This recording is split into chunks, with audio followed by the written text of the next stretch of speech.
This help video covers the cable takeoff module, which is under the heading for wire and conduit takeoff under cable. The cable takeoff module is most commonly used to take off MC cable. So the standard, most common type of MC cable, the aluminum clad, aluminum jacketed MC cable, is already filled in. 12.2 is the most common size and number of conductors. So we can go straight down to the field for the total length. And we're going to put in 4,000 feet.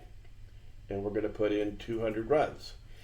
A run is a real simple concept that I think gets misunderstood more often than you would think. A run is simply when you go from a starting point to an ending point.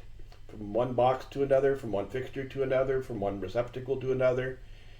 Every run is going to give you two connectors or two terminations.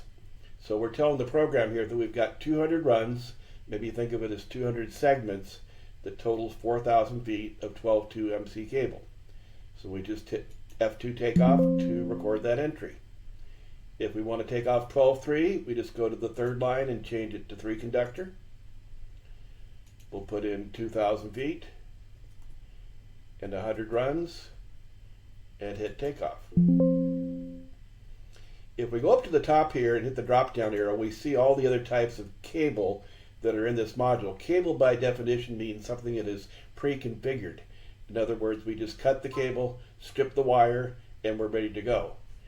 A very popular type of cable now is luminary cable.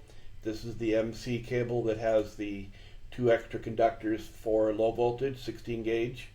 So this cable actually has 5 wires. It's got 12.2, two 12 gauge wires, plus a 12 gauge ground, plus 2 16 gauge wires for the low voltage for dimming. We'll put in 1,000 feet, 50 runs, and hit F2 takeoff.